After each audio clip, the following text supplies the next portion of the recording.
روزگاری بود در دور کهن، زندگی می کرد در آن پیرزن. پیرزن یک شب خدا را دید به خواب، کرد سؤال از خدا بگرفت جواب. گفت خدایا بی کس و تنها منم، از برای دیدنت شیدا منم. آرزو دارم شوی مهمان من، پاره نان خوری از خوان من.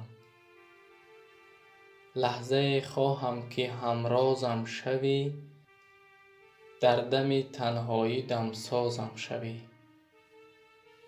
شد پذیرا دعوت او را خدا، گفت فردا آیم من پیش شما. پیرزن بیدار شد آن دم ز خواب، جارو زد او خانه‌اش را با شتاب. پیرزن بر سوی بازار شد روان، کرد خرید مغز و مویز و شهد و نان. خوردنی های لذیذ او بپخت، چشم به راه آمد مهمان بدوخت. بعد چندی تق تق در را شنید، پیرزن شادان به سوی در دوید.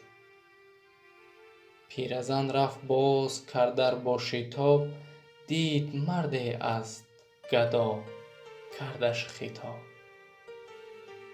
داد زد بر آن گدا از در براند، بست درش را و خودش تنها بماند. باز نو از پشت در آمد صدا، پیرزن با خود بگفت آمد خدا. با شتاب رفت و درش را کرد باز، کودکی را دید با دست نیاز. کودکی بیچاره لرزان از خنک، در تنش پیراهنی داشت او تنک. گرم شدن می خواست کودک آن زمان، آرزو می پرورید در دل نهان. پیرزن اما به کودک داد زد، راند از در بر سرش فریاد زد.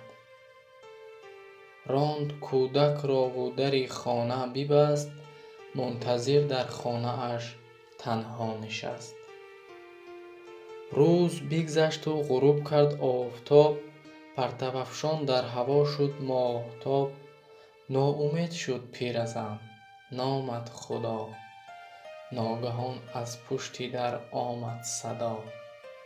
پیرزن رفت با شتاب چشمش به راه، دید زنی با کودکان با آه و واه.